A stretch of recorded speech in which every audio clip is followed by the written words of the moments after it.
this cyber issue hit both the city as well as the Quincy Public Library.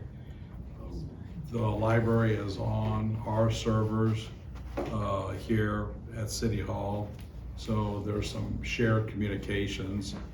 We don't know where the entry point is, where somebody came in to create this. They turned their system on Saturday, May 7th, relatively early. It initially affected Quincy Police Department and Quincy Fire Department, mainly their communication system. So the police department has laptops in their vehicles, as well as some cell phone communications, emails. Same with the fire service that we have. Those were affected. They contacted IT. IT came in to see what was going on and found there was something significant happening. So they began shutting down all the IT systems for the city. As we worked through that on the weekend, it took some time to shut everything down. Part of doing that was to minimize the exposure and any other damage to any of the systems. On Monday, when people came in, we found out, yes, emails, even our office telephones were not operating, correctly or operating at all. We then contacted our cyber insurance carrier, as well as our, basically insurance carriers, period. Got a hold of the cyber people.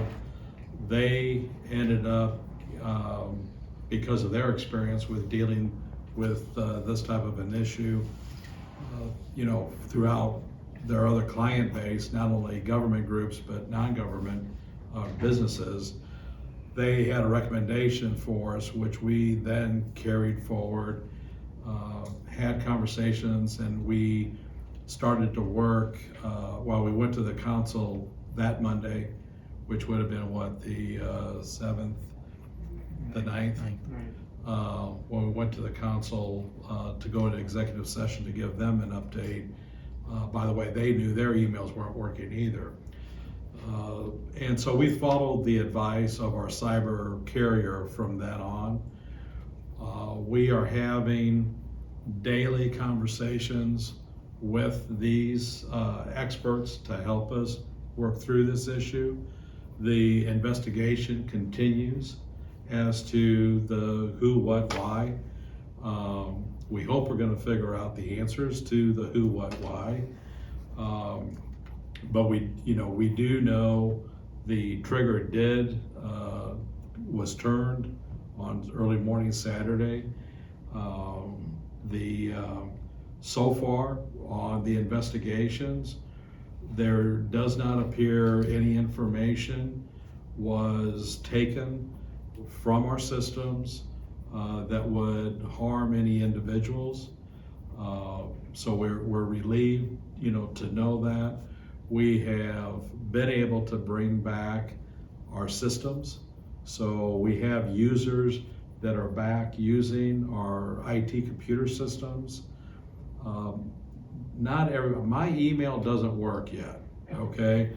But I think there's only a handful of city employees that are not able to use their emails now. So earlier this week, most employees were able to get back on their email, not necessarily have access to the historical emails, but to be able to send and receive emails this week, which, think about that. I know the young people don't know how you can operate without email or text messaging or whatever else.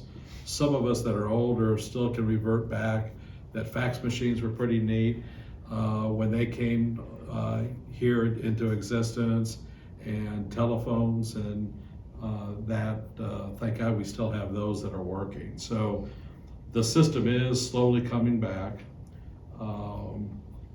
We are continuing to follow the advice of the experts that we brought on, And I know at last night's meeting that the council approved, the contracts for that. Yes, you usually would get those contracts approved before you start working with them, but this is a significant emergency, unusual event that we had to operate differently, but we've continued to operate. And I've got to thank not only the employees, but more importantly, I thank our aldermen for their cooperation in working through this.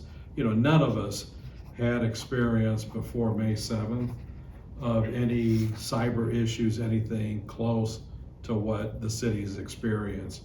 And being able to work through the city council and our department heads and our consultants, it's been remarkable of how we've been able to still function our critical issues with the city, to be able to provide the city services really has gone unchanged throughout all of this. So your water, your recycling, your trash, the police, fire services. Yes, anybody that's been pulled over recently, you may not get an electronic ticket, but you get the old manual tickets.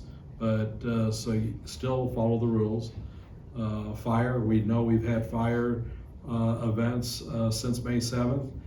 Fire department responds and takes care of that. So business is still happening. I can't say it's as usual because we've had to modify just how we are handling. That's what happens when you have too many phones on you. I'm sorry. Anyway, I think that's the big takeaway, that not that we've ever wanted to test our systems, but the city's been able to maintain operations throughout our departments. If it's central services, we're still repairing potholes. We're responding to fires. We're responding to accidents with our police. Our water treatment facilities still delivering water. Our sanitary sewer is still processing all the waste systems. The city business is operating. I may have missed a meeting or two because I didn't get my email reminders. I apologize for that, but overall, we've kept our schedules the best we can, and we're working through this. We do have several more weeks to go through. This is going to take some more time. Our current schedule that we're on is to have all emails up, I think by the end of the day, Thursday. I'm gonna tell you, by Tuesday when we come in after the 3-day Memorial Day weekend, I believe my email will be up and running. And if I can get a head start before that to start going through some of those emails, I will. But anyway, I'll take a few questions. That's the overview with where we are. Mayor Troup, the dollar amount of the contracts approved last night, and is that all covered by your insurance? We do have insurance, Bob, and I think what we've approved by hiring the 3 consultants that the alderman approved last night, yes, we do expect that for the most part, all of those dollars are going to be reimbursable by insurance carriers. Do we have those figures yet? Do we have the figures on how much the contracts are for? Well, yeah, we have approximately for the consultants is about $145,000 is what we've authorized so far, and we've had some additional dollars, approximately of $500,000. So total dollars that the city's committed to is approximately $650,000 so far to date. And we do expect most to be reimbursed by the insurance policy. What the other 500,000 go toward? You said one. It's all going to our for the consultants Okay. and for this, impact on the cyber issue. All right, last question. Has the city been asked by the perpetrator of the hack for a ransom, and if so, how much? We, through the investigation, we recently learned that there was a fee payable for the encryption key to unlock the data. And that's part of what, under the advice, but the city also has to follow the federal and state guidelines as to how to handle cyber issues like this. We do have a pending open file with the FBI. So they're the agency that takes a look and monitors how and what we're doing with any cyber attack. And so they're involved. Our outside consultants are working with the FBI on our behalf as well. And that's all included with, this activity. Thank you. How much? You said you mentioned that there was a fee payable. What was the amount on that they wanted? It's all included in that 650, but it's under $500,000. Okay. How recently did you discover this? This last week, we ended up with a confirmation of that. And again, using our outside advisors, they've also had difficulty in accessing the information because we have to, not knowing how the perpetrator entered our systems, we've had to go slow as to when we're reopening anything. You said that there did not appear to be any information taken that would harm any individuals, but has any personal information about any citizens or customers or employees of the city been taken that you know of? No, to date, we clearly have not seen any of that. We're going to continue investigating as we're opening up different sections, but to date, no personal information or customer information has been taken.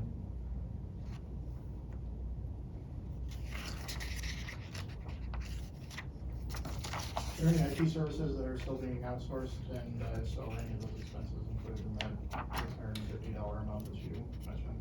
Yeah, all of those three groups are ongoing, and they will be with us working on this review and investigation for several more weeks.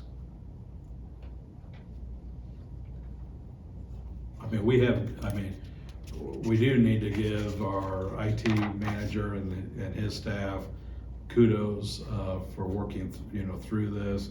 The technical specialists that we've engaged, I just had another update call with them this morning, and I asked, how are we doing compared to other organizations that they've dealt with on similar issues? And they give the city's IT staff's top grading for how we've been able to handle things and the speed of which we've been able to work with them. It's been above average for their experiences, so I appreciate Corey and his staff's efforts.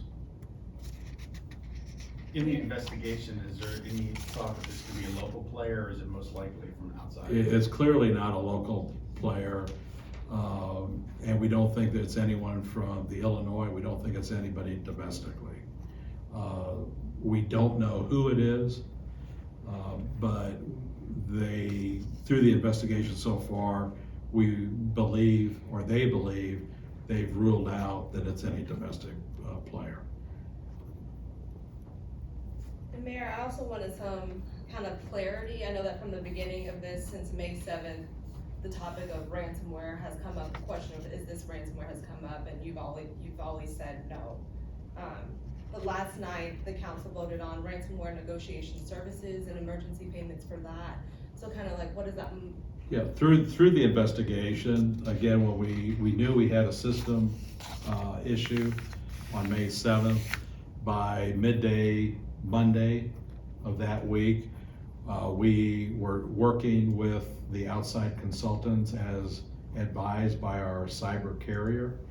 And the questions they were asking and working through, at that point, we didn't know what type of cyber issue we were dealing with. And until this last week, where we made aware of, the specific issue, and we did agree to do this, to get the encryption key, which unlocks some of the data that was locked down. And so far in our investigation, none of that data has been compromised, and we're going through. The other thing is we have two different systems here.